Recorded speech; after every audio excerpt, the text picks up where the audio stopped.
두 번째 수업 시작하겠습니다. 오늘은요, 경제활동에서 합리적 선택이 필요한 이유는 무엇일까? 라는 주제입니다.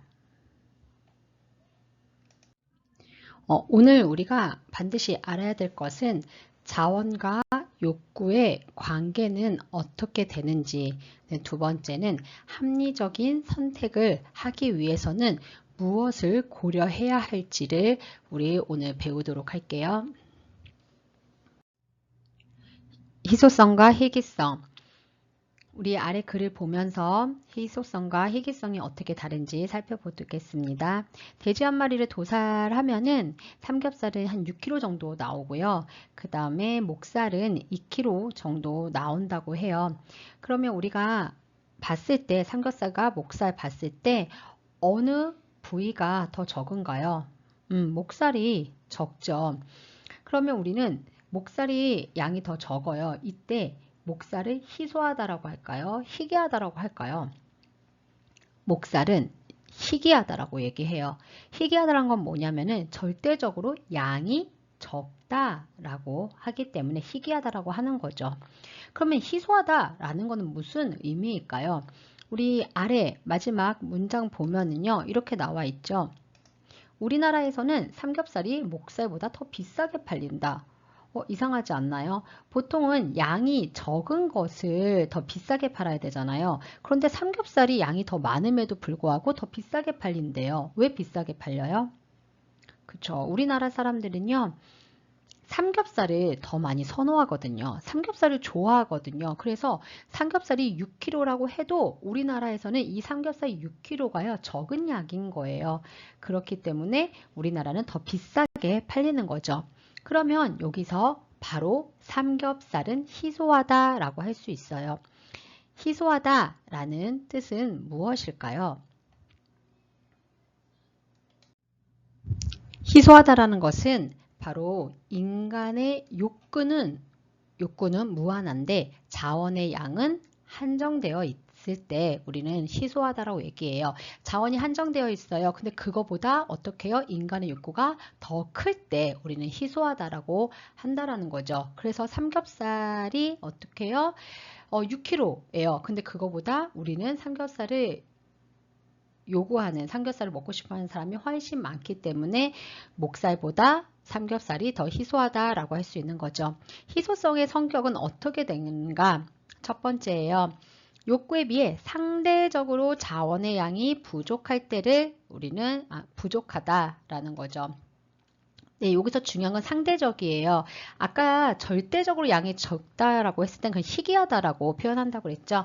근데 이거는 어떻게 인간의 욕구에 비해 자원이 적을 때 우리는 상대적으로 우리 자원의 양이 부족할 때 우리는 희소하다. 그 다음에 두 번째 특징은요. 장소와 시대에 따라서 희소성의 의미는 달라져요. 우리나라 사람들은요. 삼겹살을 굉장히 좋아하죠. 삼겹살이 어느 부위니 돼지의 뱃살 아니야. 거기에 지방 덩어리잖아요, 사실은. 근데 우리나라 사람들은 그 지방을 불에다가 지글지글 구워가지고 먹는 걸 너무너무 좋아하죠. 그런데 이거는 전 세계 모든 사람이 좋아하는 게 아니에요. 스페인 같은 나라는요, 이 삼겹살을 잘 먹지 않는데요. 그래서 어떻게? 우리나라에 싼 값에 파는 거죠. 그래서 우리나라 식당들 잘 보면은요, 국내산 삼겹살도 있지만 의외로 스페인, 그 다음에 칠레산도 많아요. 그 지역에서는 삼겹살을 선호하지 않기 때문이죠. 그럼 그 지역에서는 삼겹살이 희소하다고 할 수 있을까요? 아니죠. 거기에는 삼겹살에 대한 욕구가 크지 않기 때문에 희소하지 않은 거죠. 그럼 두 번째예요. 시대에 따라서 또 달라진다고 합니다. 우리 뒷장에서 살펴보겠습니다. 방구 아시죠? 뭐 가장 유명한 작품이 해바라기, 네, 노란색 그 해바라기 작품이 있죠. 그 지금은요 너무나도 유명한 화가인데요. 방고가 살았을 적에 방고가 본인의 작품을 딱 한 점 판매했다고 하죠. 그럼 방고가 살았을 그 시대에는 방고의 그림이 희소했을까요?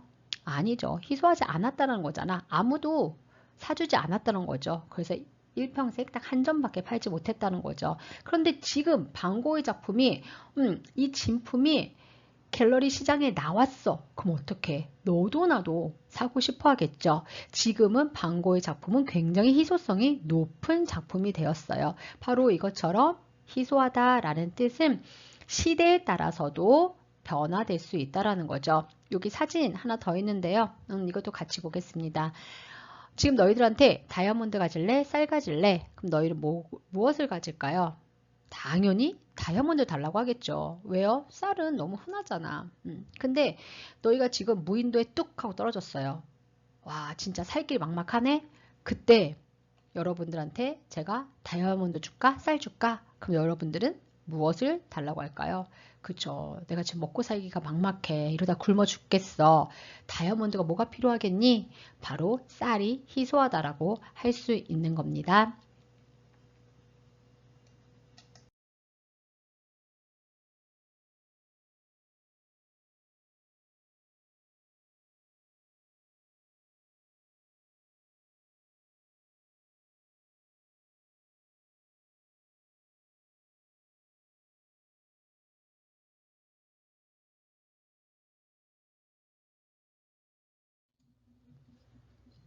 그럼 이제 우리 정리를 해볼게요. 자원의 희소성 이란 뜻은 무엇이다? 인간의 욕구는 무한한데 비해 어떻게 해요? 이를 충족시켜줄 자원이 어떻다고요? 네,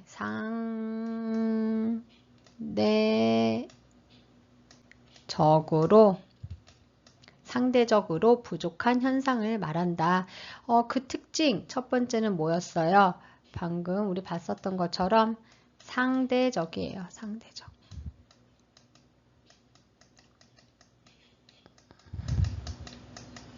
네, 여기에 보이시죠?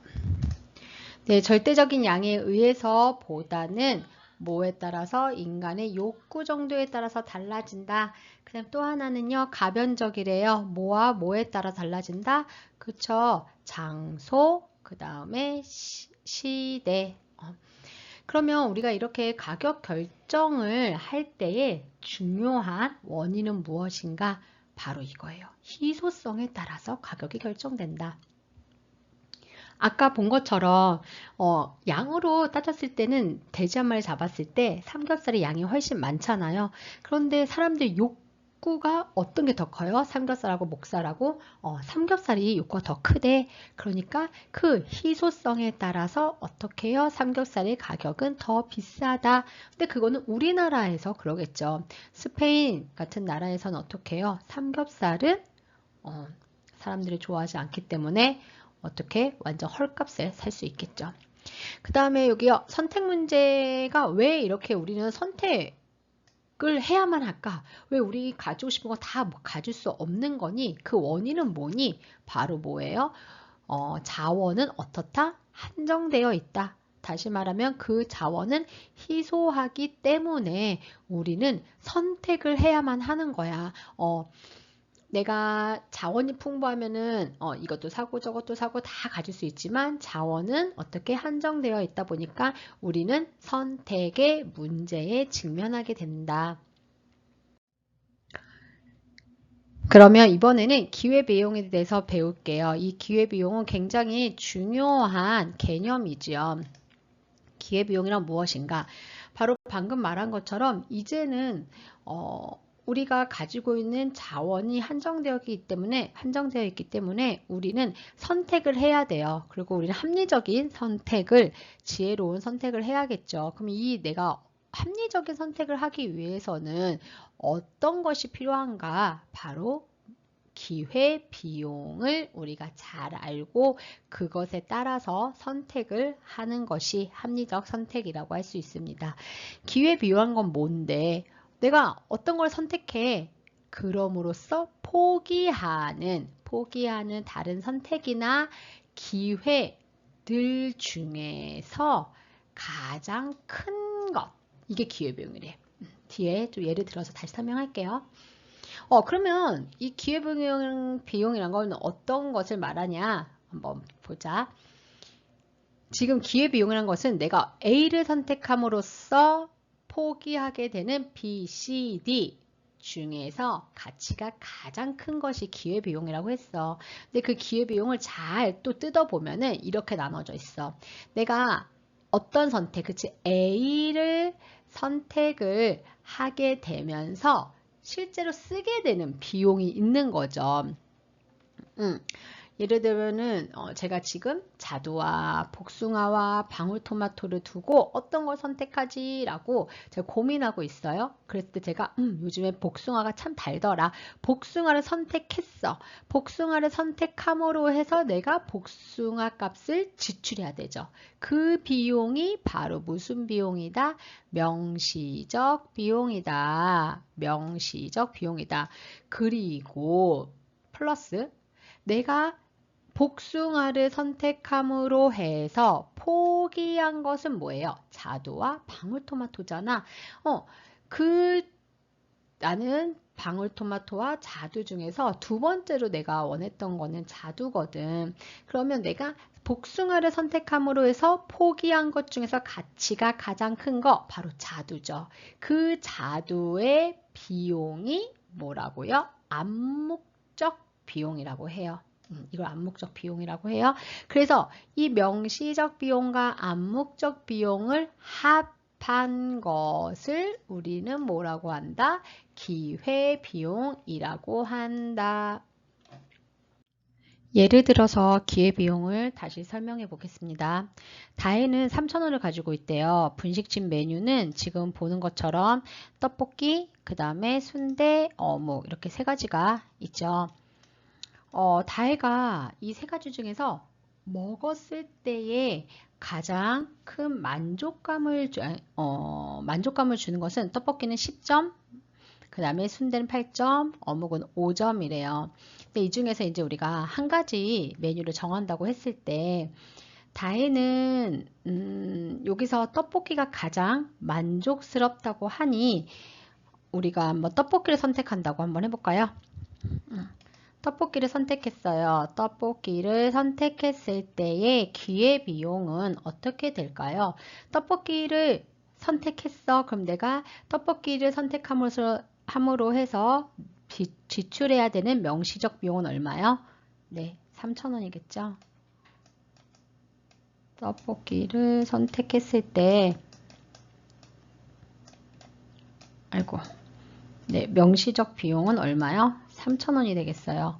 그러면 여기서 우리가 앞에서 말했던 것처럼 기회비용은 내가 직접 낸 비용, 명시적 비용과 포기한 것 중에서 가장 가치가 높은 암묵적 비용이 있대. 그러면 그 암묵적 비용은 얼마일까? 떡볶이를 선택했어. 그때 포기하게 되는 건 뭐야? 순대랑 어묵이잖아. 그럼 이 둘 중에 가치가 가장 높은 건 뭐니? 순대지요. 그러면 이 순대가 바로 암묵적 비용이 되는 거예요. 암묵적 비용 얼마예요? 순대 2,000원이 되겠네요. 네, 그래서 기회비용은 총 5,000원이 될 거예요. 그렇죠? 근데 만약에 내가 순대를 선택했다고 해볼까? 순대를 선택했어. 그러면 순대를 선택함으로 해서 내야 되는 비용은 얼마야? 2,000원이지. 이게 바로 뭐예요? 명시적 비용이잖아요.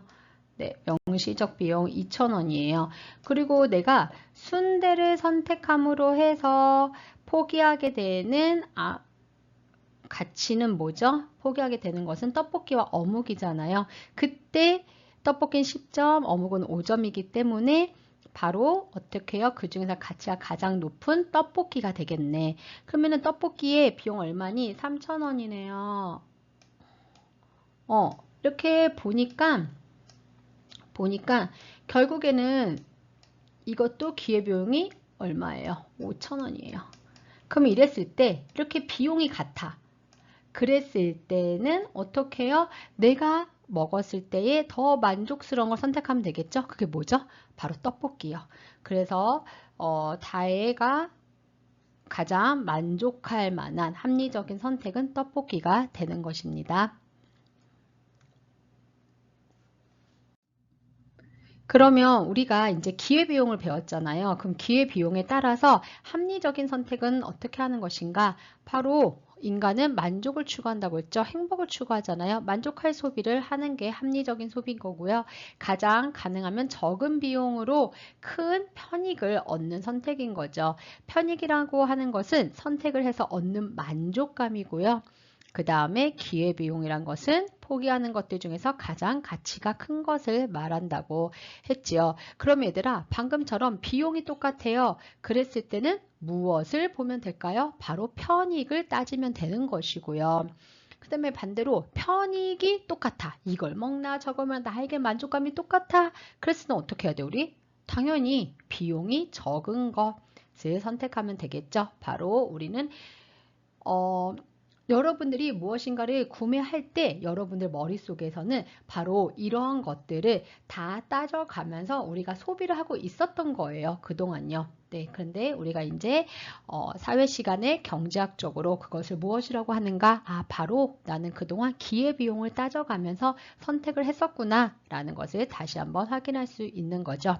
네, 수업은 여기까지 마치겠습니다.